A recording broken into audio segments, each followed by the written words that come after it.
But yeah, B, I got an important question to ask you. What have you been jamming since the last episode? B, I kind of jammed a little bit, man, of a lot. You know what I mean? But Mm. I jammed a lot, but I'm gonna keep it, concise for the show. I'm not gonna go into details of everything yet. Sometimes I leave that for other times. But Mhm. my first artist is a guy that I talked about briefly. He actually made it to that company man list. Dama Dozen. Mm. Dama Dozen is an artist I known from the blog era. I remember him on YouTube, and I kind of stumbled upon him back in the day around the pro era Joey Badass. He had a song called Swank Sinatra with Joey, Steez, and CJ Fly that I actually used to jam a good amount. And then I see that he had a EP that dropped like what 2 weeks ago called Solely Yours. And I say I enjoyed it. It was cool. He has really smooth flow, good ear for beats, but he also had he has some stuff in here that's kind of slowed down for the ladies a little bit. He kind of getting his little singing back, not like singing back, little melodies he does there. And then he ends the track with High You featuring Daylight, because I think High You was a Daylight song. And Mhm. I know he had like a dozens a dime a dozens like flipping there. He said something. He flipped his name about being Brooklyn with the dimes or something like that. And then Dime a Dozen had his little verse on here. I said, and he kind of spoke on about the Joey Badass and the West Coast stuff. Like he had a little jabs at Joey in the beginning, saying how you the king of New York, and you ain't been out like that. And then he threw shots at the West, Rayvon and all them guys over there.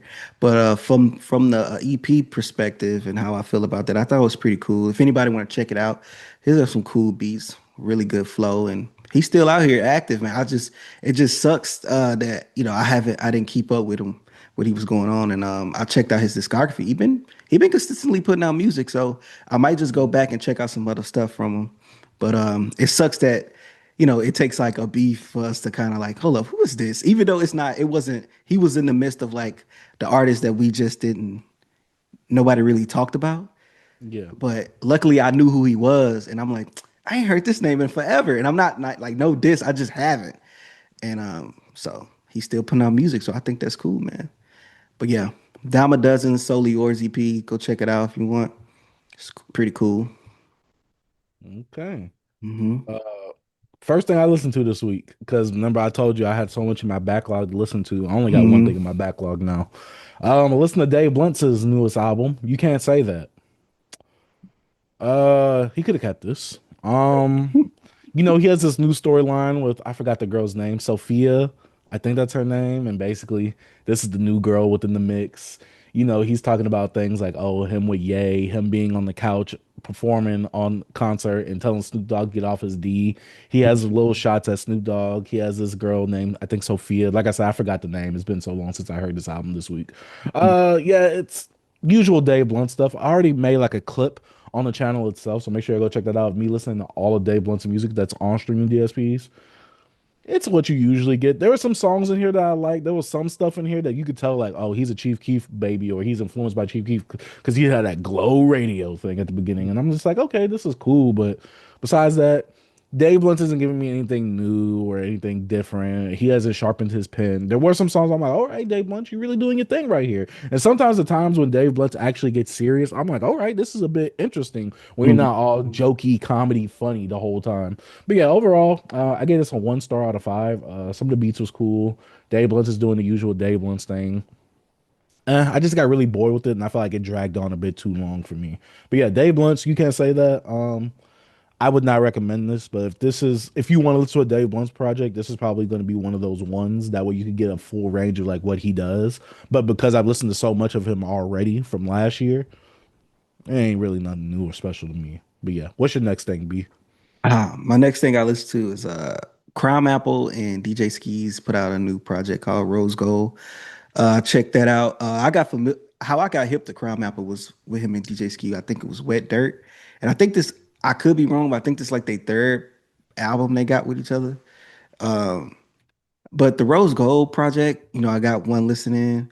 I don't know when I listen to CRIMEAPPLE, bro. Like he never really disappoints me, bro. Like I said, he's Dope rapper. I love how he could sometimes flip from Spanish, into English. And I don't think he did any of that on here. And he has some cool production on here. Dope, really dope feature from Etsy Knack. I know how Etsy kind of, gets in his rambling bag. I don't know if you're familiar with his bag, but I kind of had not a viral tweet, but I had a little tweet.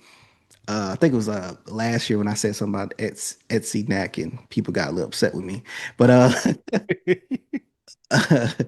but it was some stuff on here I really enjoyed, man. Because CRIMEAPPLE just a dope rapper. You know what I'm saying? It's just like he really just don't disappoint. And I don't get to all his projects. He's just someone I'm like, okay, CRIMEAPPLE drop. If I get to it, I get to it. When I got to this one, I was like, yo, I'm gonna check it out. I think it was dope. I probably need a little more listens to actually get like how I stand on the project. Maybe, maybe it might, because I don't know when we gonna do mid year top 10 be. Where we Probably at at the right end of now? July. At the We end of probably have to July, we do can do it. I mean, not the end of July, but at the end of mid June, July or something. mid-June or mid-July. Nah, June because we still in the mid year at June, so that's why Oh I yeah, said so at the July. end, yeah, yeah, by So July, yeah, you're right. once June ends, that will cement the half year. Yeah, that's true, that's true. But yeah, but this might make a entry, if I get a few more listens in there. But yeah, Mm. I'm just saying it's dope, it's dope. But I think it's one of those projects that probably will fall off for me. But I actually really enjoyed it. But yeah, no, if I don't know if any of you guys are like hip to like DJ Skizz and like CRIMEAPPLE, but if you're not, you should get a little hip to him, bro, because he be rapping. He be really rapping. And this one's called Rose Gold. If y'all want to check it out, check it out. If not, I ain't gonna say that.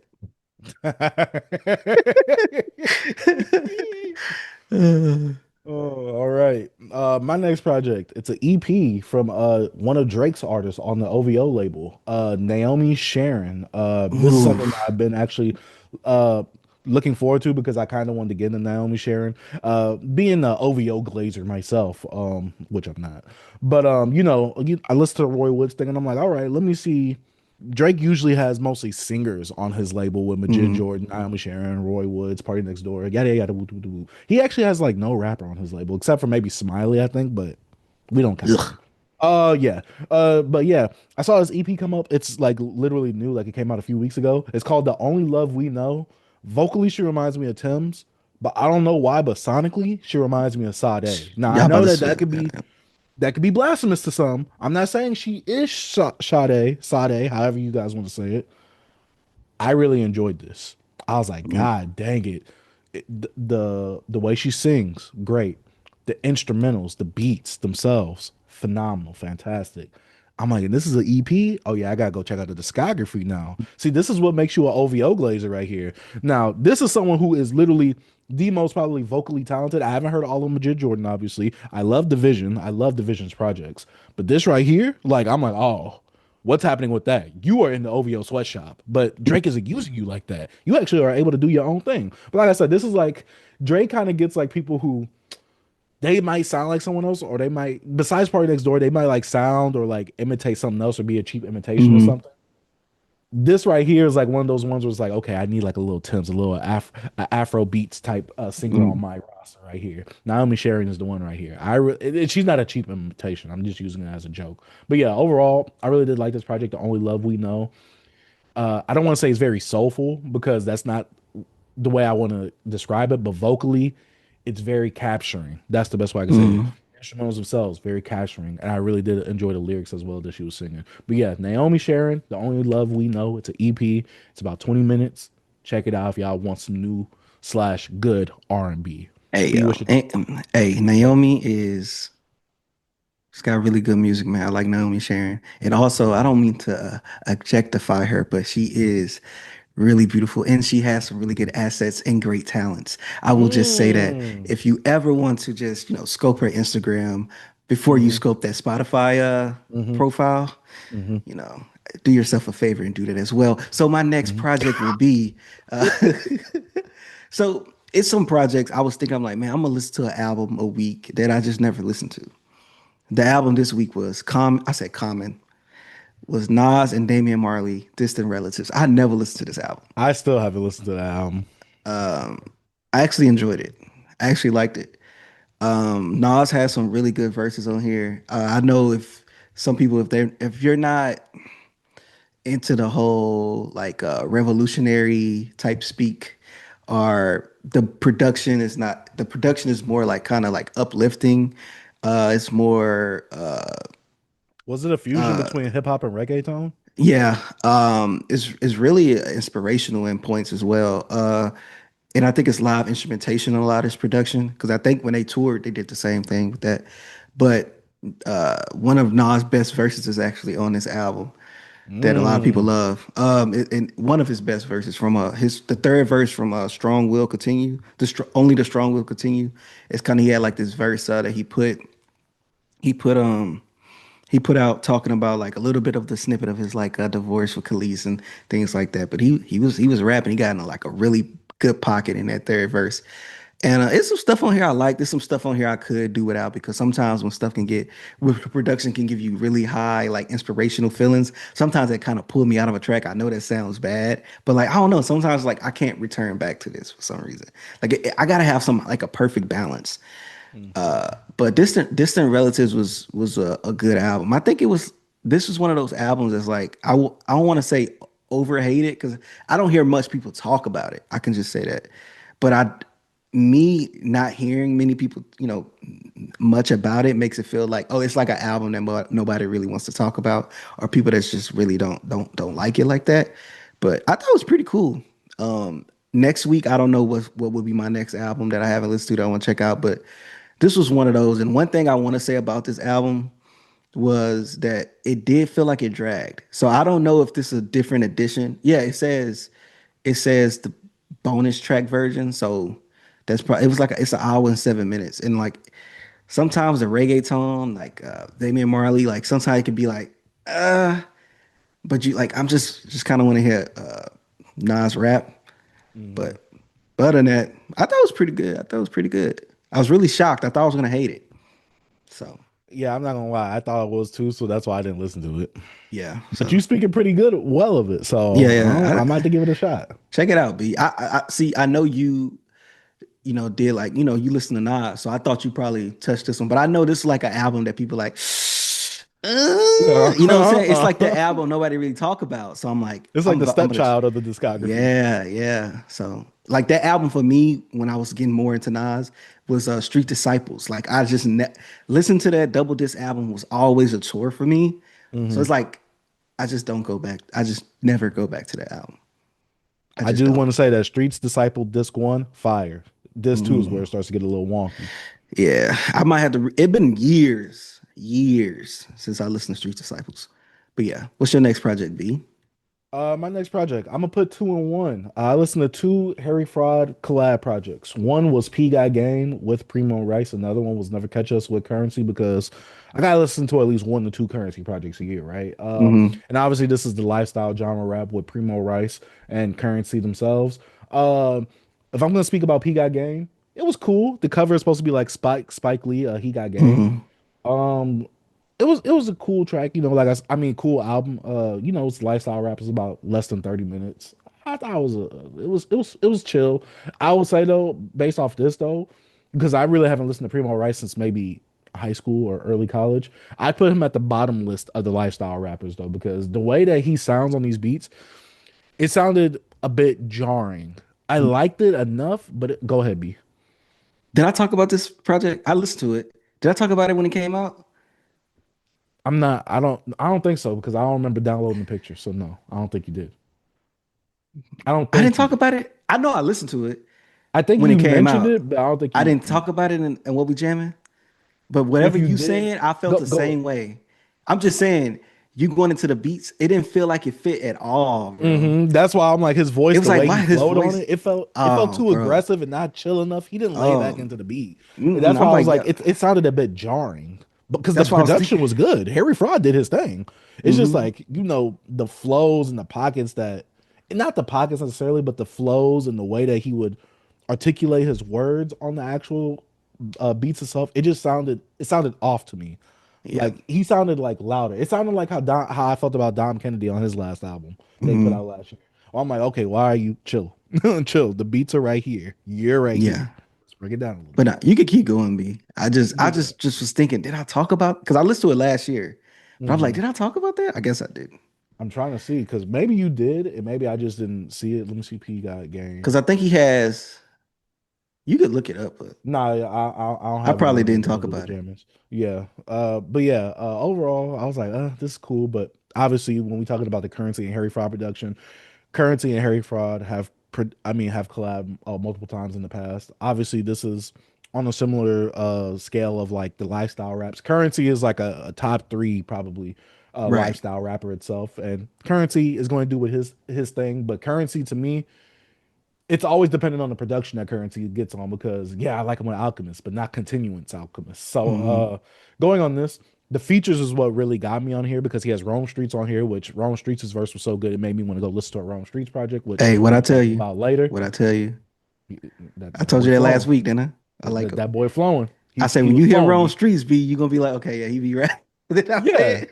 Yeah, he was right. He had Conway on here, Dave East, O3 Greedo, I think Babyface Ray as well. He had a good amount of features. Wiz Khalifa, obviously, and the Hmm. project itself not too long as well with the lifestyle thing that Currency does. I thought this project had really good beats. Currency was doing his goddamn thing as he usually does on here as well. He's rapping about the usual Currency stuff. So if you're not into Currency, if you're not into Harry Fraud beats, do not check this out. But if you like Harry Fraud beats or if you like Currency, you're gonna like this. Check it out right here.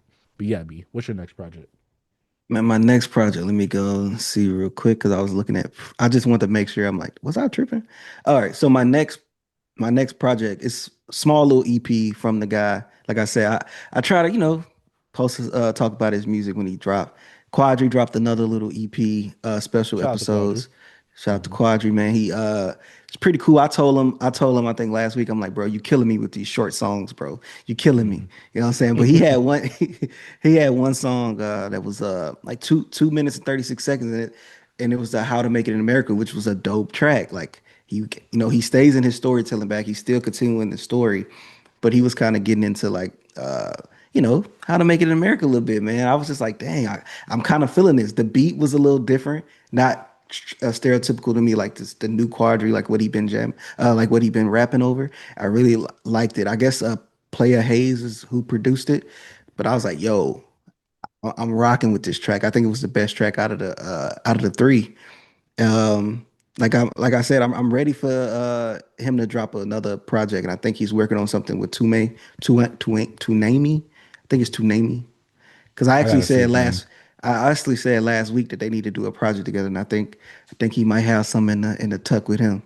So shout out to Quadri, man.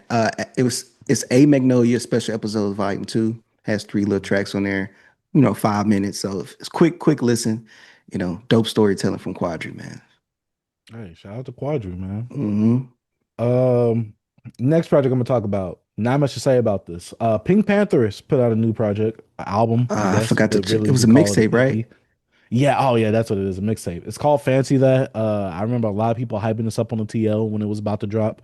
When it dropped, no one was talking about it. So I went to go listen to it because I like Pink Pantheress' music enough. Like I always say, I said it on timeline, she makes fire Dance Dance Revolution music. And if you don't know Hmm. what Dance Dance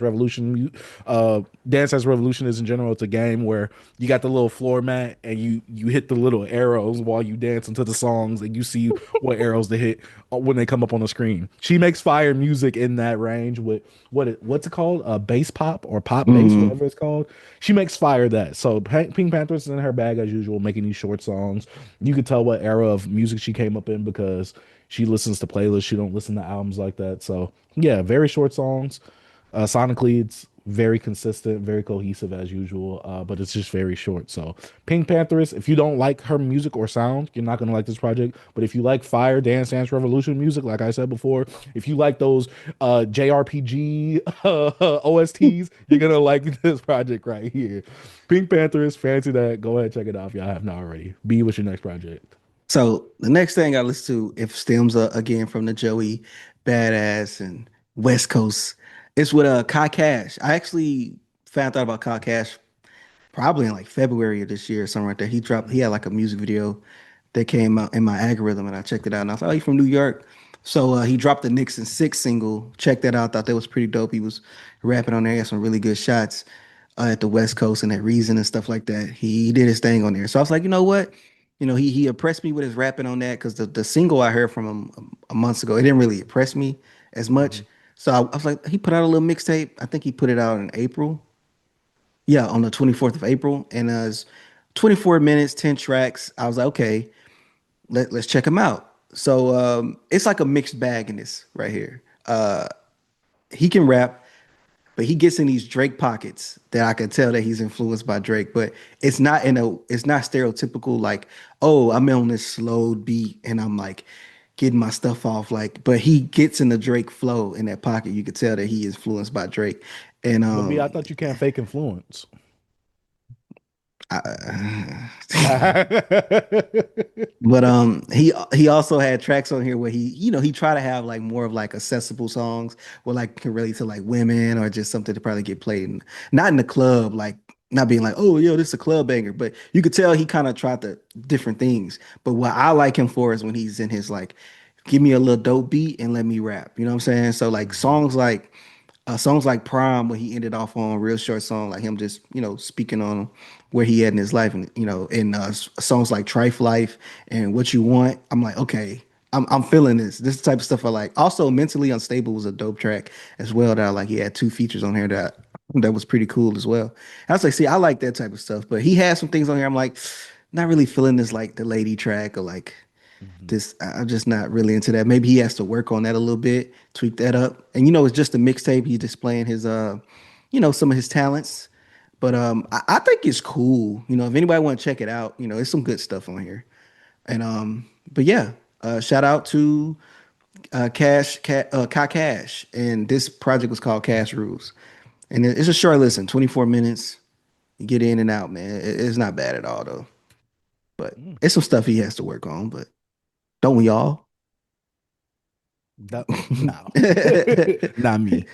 Um, but let me go ahead and get into my next thing. I listened to Black Boy Max's new project. I don't know if this is an EP or album or whatever. Is So it you him know Black rapping? Boy. So no, and Okay. yes. So Black Boy Max. If you guys are unfamiliar with who Black Boy Max is, which I'm pretty sure if you're watching this, you are not unfamiliar with him. He is a streamer who has been recently been kind of bubbling a lot with his in the booth sessions, him making songs and getting beats and getting actual like rapper, not rappers like like Hmm. MC rappers like a Boney James like that. I'm talking about like actual big name rappers and also some rappers from the YN underground. He's been getting Hmm. them in these in the booth sessions and he will create the song live. Like he'll get the beat from one of the people in his Discord. He'll play the beat. And he'll actually audio engineer it and things like that. And you actually get to see the rapper like freestyle slash perform it live, basically. And so he had a little session that he did like I think a week long in Atlanta, and he titled it Atlanta. He had DJ Drama in there doing the intros, giving him some new producer tags. Flo Milli, Quavo, Hard Rock from the YN Underground as well. Tana. He had a good amount of people in there. Quavo actually has two songs on here, and I actually watched the in the booth for Quavo. I just hate that he didn't put the song with Two Chains in there because Two Chains popped up for the whole Atlanta like in the booth Hmm. sessions, but the Two Chains song isn't in here. And Two Chains obviously is one of those guys from Atlanta. But going to this project right here, Black Boy Max is actually rapping on one track. We're not gonna talk about that. It's not bad or anything, but I mean, it was cool. Like I'm not mad at it, but it is kind of cool to see like him do the process of recording a song with these artists and him putting it on a project and finally putting it out on DSPs. Because I'm like, yo, some of these songs that you are making on here, I want them on DSPs, like under your little label slash imprint or whatever. So I think it was pretty cool to actually have him have a project like that. And he already did one in England or London with some of them people like Lancey Fox in them and Skepta. And so this one right here, it was some cool tunes. DJ Drama over here screaming as usual. Not a gangster grills, but you got that gangster, and him Hmm. actually talking about, hey, me and Black Boy Max got two similar things. We got all these plaques on the wall or something like that. I'm like, all right, like I get it. Like this is very funny and cheeky. But yeah, Atlanta, it's like a little EP. It's like less than 20 minutes, I think. But yeah, Atlanta by Black Boy Max. Go check that out. If you want some fun music, it's just fun, non-serious, like hip hop, basically. But yeah, And did he what's just your get a next? deal? Yeah, he just signed a deal, which is why I think he put the project out. Maybe I under that. I'm not I ain't hear sure. nobody talk. I didn't see it. But I Yeah, have shout out to one Black more. Boy Max. Yeah, shout out Playboy Monk. Got one track. This is my last track. It's by Lukah and Static Selektah. This track is called Mirrors Discussions. I actually liked it. Lukah, if anybody's not familiar with him, he is a rapper from out of Memphis, Tennessee, and he falls up under the like the underground scene a little bit. But he's kind of been making a little waves, man. He got some dope projects. He got a really dope voice, and he got a good ear for beats. And I seen that he's putting out some with Stack Selektah. I'm like, hey, I'm about to pub this, so I'm actually gonna talk. It's gonna. It's also I also put in a new releases, so we're gonna talk about the album. It'll be dropping. But yeah, this track right here was dope, man. He kind of speaking on like things about his childhood and stuff like that, and also a blackness. So I think this is gonna have a theme of just the lost languages, a lost language found. So I'm thinking from this track, he might have it might be a theme of like blackness, whatever, and also him being from the deep south. And because on this track he mentions things about, lighter skin, stuff about like some things that his family dealt with. That's why it's a mirror discussion, like things about himself. I'm like, okay, he's fit to get in his more introspective bag. And you know that I love that from an artist. And I'm like, okay, he got static selector with the production. I'm pubbing this and I want people to actually check it out. So yeah, Luca Mirrors Discussion was a dope track.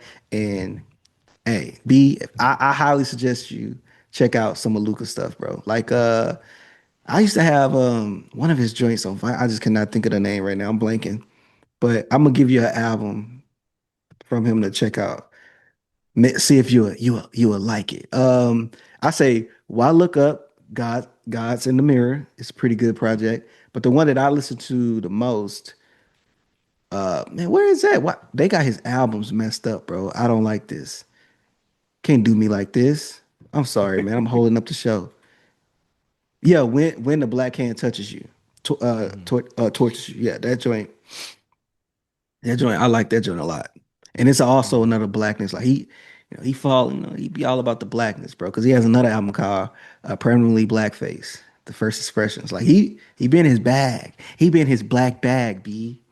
You know what I'm saying? That duffel, that Well, black duffel Does he bag. have a mixed queen or a white queen? You can't be I'm pro pretty sure. black if you have a white woman. Come on, B. Remember? Come on, man. I don't know, man. Hey, people love who they love, B. Come on. Nah, B, you Let can't be love pro be black at love, all. B. You can't be pro black if you have a white queen, B. I'm sorry. Come on. But That you could that's produce a that's what the but internet told me. but you still could produce a black baby. Nah, B. They're forever white. If they got Are a you mix of pro white black? You B, wife they're enough of mixed it's queens. queen. You got another project, B? That's my last. That's my last thing.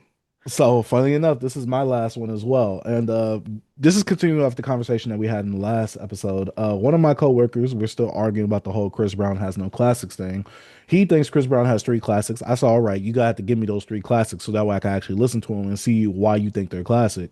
And so we keep having this difference of opinion only because the conversation keeps changing. He keeps saying, "Well, Chris Brown's at the top of his game right now." And while I disagree with that, he is on the top of the billboards. Obviously, he is on the top of the R&B charts. But it's like it's hard to break through in the R&B in general. And that's a longer conversation that we're never really able to have because I can't articulate my thoughts. But nonetheless, he told me one of these projects that is a classic from Chris Brown, which I might need him to define a classic. I told him just because it's a good album don't mean it's a classic. He said, no, I Mm. think it's a classic. And I said, all right. Heartbreak on a Full Moon. This album came out 2017. B, do you remember anything from this album? Uh, no, I remember the album, but I don't remember. B, I want you to remember that this album has 45 songs and it's Yeah. 2 hours and 38 minutes. Mm-hmm. I don't think an album can ever be classic with that type of run length, a time length run, whatever. Mm-hmm. I don't think so. 40 B. And I gave him the example of I said, you talking about the 40 Mm-hmm. track album? I said Michael Jackson didn't need that for Thriller, and that's one of his Mm-hmm. best albums of all time. I'm like, so you telling me an album with 40 some songs on there is a classic? I'm like, all right, no, because this is Chris Brown playing the game, and I get on Drake for this all the time, and I get on artists for this all the time. I hate when they play the game. I get it from a business perspective, especially with the Mm-hmm. era that we was in with the streaming and all that. Yeah, 45 songs, you're gonna get some playlisting, right? This right here, literally, he told me everything that was wrong with R&B. I'm like, this album exemplifies that. Like, yes, Chris Brown has some cool tracks here and there on here, but I didn't need 45 songs, B. I didn't need 2 hours and 38 minutes of Chris Brown. I literally spent a whole day listening to this album. I didn't listen to anything else but this. B. But This was not worth the listen. Out of those 45 songs, I liked one, two, three, four, five, six, seven, 8, 9, 10, 11, 12, 13, 14, 15. I like 15 songs, B, out of 45. like if you're gonna give, excuse me, if you're gonna give Chris a classic, bro, you will have to say his first two albums. I agree. That's what I'm saying. Like you have to say, Chris Brown, the self-titled joint, and exclusive. Like them the two albums that has like the super hit songs. This was Hmm. for the Rihanna situation. So it's Uh-huh. like you giving him the four. That's what I'm saying. I remember the album, but I didn't listen to that. I remember that having like 40 some songs on there. Like that's sick. Yeah, B. tell your coworker. He said, I told him that, we put the clip up of the conversation that we have or Yeah, whatever. He said, I'm not, he said, where's your co-host lie? I said, he lies on basically the same line as me. He said, oh yeah, yeah, I'm not listening to it because y'all not open to the conversation. I said, what? I said, no, that's not how this goes. You just, because I was saying like Justin Timberlake, I'm like, if Justin Timberlake, going back to the conversation we had last week, if Justin Timberlake played his spades and Chris Brown played his spades, Justin Timberlake is smoking Chris Brown. I'm sorry, B. Like it's like Chris Brown can't even compete with Usher. If Usher plays his spades and Chris Brown plays his spades, I'm sorry. Even Usher's B sides is beating Chris Brown's A ranks. yeah. Because I'm like, we're not doing this, B. yeah, it's like because like Chris Brown has the resume. He has a lot of songs. But like you said, when he plays the best of your discography, you're gonna like, it's gonna dimmer off a little bit, bro. Like you're not gonna win. Yes, you could Mhm. beat if you want to say, okay, we go 20 songs, 20 for 20. Who has the best out of 20? Chris Brown might be Justin Timberlake. But that's because he has more quantity of That's those that's that songs. that's saying But if that's we're what I'm going off of, saying. That's what and I'm if we, saying. especially If with you verses, if we're going off the popularity contest thing, then mm-hmm, yes, Chris Brown is going to win the overall. But when we talk about, mm-hmm, oh, we playing your spades against your spades, like I keep saying, nothing's gonna beat Confessions by Usher, Suit and Tie by Justin Timberlake.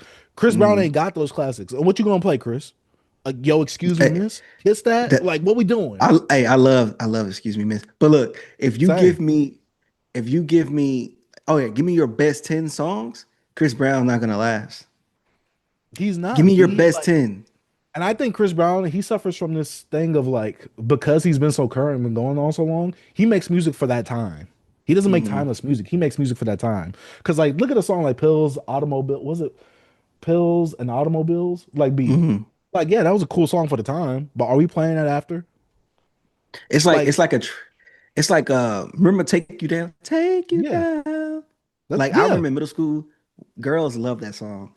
But it wasn't a song that you could play now. Like it's like a what's that one, the Pretty Ricky dudes? Pretty Ricky. Uh-huh. Remember them? Oh yeah, on the hotline. Yeah, they 5 in don't the go morning. there. Yeah, that was a moment. You know what I'm saying? I feel like Hmm. how Chris Brown, it's kind of remind me of that. Like it's that moment. It's not a song that stands the test of time to me. Hmm. Like you saying, that period of where he makes the music, it fits Hmm. right there. Yes, you got some classic songs for that area, but it don't be a song that you could play at the cookout. Like I never Hmm. heard Chris Brown at the cookout. But I'm Facts. saying he didn't. Chris Brown never caught one of those songs. Hmm. Like I'm saying, Usher got multiple. Justin Timberlake got a couple. Like of those ones you could just play. And freaking even like I said, Miguel has Adorn. Miguel got Hmm. that one song that you could play Anywhere. anywhere. I'm saying, but Chris Brown never got to that point. So Hmm. that's why it's hard for him to me to be in that top list with a lot of the R&B guys. He was the Yeah. last of the Mohegans of that era of the dancing, the singing. But like him being the last don't mean that, you know what I mean? That he's that Yeah. guy. He was just the last of it. Exactly. The other people that come after him, yeah, he's like their fathers, but nah, nah. Nah, Yeah. I he like just their big brother. That's it. Not father. He their big brother, you know? He not the father, he the big brother. But yeah, I gotta go on this week to listen to two of the other classics that my coworker told me that he has, even though, like I said, it's funny because one of Did my he other mention coworkers, did he did mention he mention what? the first two albums? Did he mention the No, first two albums? no, He didn't? no. In fact, B, he didn't even remember one of the names of the albums that he was calling a classic. I'm like, if it was a classic, I'm not forgetting the name of that album. Facts. I'm like, B, I'm not forgetting Illmatic. I'm not forgetting Take Care. I'm not forgetting Good Kid, Mad City. B, I'm not forgetting the album with that's a classic. I'm Mm-hmm. just not, B. I'm sorry. Because the other album that he said was classic, I forgot the one. I forgot one of the other ones, but the other one he told me was Fortune. That was a classic. And I was like, Oh, that I remember Fortune. I remember that album. I actually used to listen to the album. yeah, because he didn't I don't remember want the to name though. go He said the one. I said the there. one with the hieroglyphics on it. I was like, Yeah. he was like, yeah, yeah, that one. Yeah, You should Don't never Judge Me is a go hard there. song. Don't Judge Me, Strip. Those are some hard songs. Mhm. While I'm looking at this track list right here, but B, this is B, 22 look, minutes. I I mean, this is thought of 22 something. tracks. This the closest Chris Brown have to a song that could play. That's like one of those songs, but it was a Uh-huh. cover. This What Christmas. song? Yo, excuse me, This miss? Christmas off the soundtrack Oh, of okay. Oh, the, off of the was it off what's the name of that the movie? Christmas movie? No, It's called This Christmas. It's This called This Christmas. It's Christmas. called This Yeah. Christmas. Yeah, you're right. Yeah. That's the closest he got of a song you could play, but it's only doing Christmas. It is a I'm about to cover. say it's a Mariah Carey thing. I mean, B, one of his classic Spade songs, Yo, excuse me, miss, is an Hmm. interpolation from Luther Vandross. Hmm. So, So, hey, but look, even with hold on, that's a whole nother conversation. Cause like Luke, and we get into those conversations, like they have those songs, what they call it, yeah, quintessential, quintessential. essentials is like that. Just that's the song. This Yeah. it. Chris Brown don't have one of those. And when you say this take, it could sound very controversial. But just think about it. Just think about the songs that Chris Brown have, and just see like, okay, I could play this in this setting, and it's gonna go off with everybody. It's not. He don't have that Hmm. song. Just Hmm. don't. Yeah, the only thing you have with Chris Brown is like, oh, because he was telling me something about. Remember when you was talking? What he was telling me, you was talking about Nelly, and you be like, oh yeah, remember this song right here? Like I remember when this used to go off. I was like, that's the same thing you can say for Chris Brown. Ain't nobody Mm-hmm. jamming popping right now. Ain't Mm-mm. nobody jamming Mm-mm. it. Or Run It Poppin'. by with featuring Jules Santana. I'm like, Yeah. like you gonna remember back then? Oh yeah, that was my jam back then. I'm like, literally the same thing you said about Nelly, you can say about Chris Brown. Stop it. Hey, what Drew is it? What Lil we can get it cracking. If you're a man and whacking something, we get it back then like a Mac 10. But it's not that. But I remember that. I remember that remix, bro. But Oh yeah, I'm gonna God, have to continue. This conversation is about to be like a three bro. part series from We this talked show about it because last episode, did we? and I'm gonna talk about it in the next episode what we've been jamming too because I gotta see like I be needing to know like people's experience and I want to be getting the perspective of like how Hmm. people think, especially when it comes to classics because to me classics that's a high regard for you to give an album. Like yeah, an Hmm. album could be good, it could be great, but classic is something different. Like Hmm. not many albums should be deemed as classics. I don't think Chris Brown has that. Like I said, this conversation is going to continue in the next episode when I listen to more Chris Brown stuff. But Hmm. ooh, Heartbreak on the Full Moon is not a classic. This album Hmm. is not good. It's not. And he has a deluxe on top of this. I'm I, not doing that. I remember when that came out. I'm like, bro, I know some songs off there, but I'm not. Nah, no Yeah. way. Yeah. But that's been another episode of what we've been jamming or another part of what we've been jamming. Let us know what y'all been jamming down in the comment section down below. Man, shout out to Beyond Beats and Culture.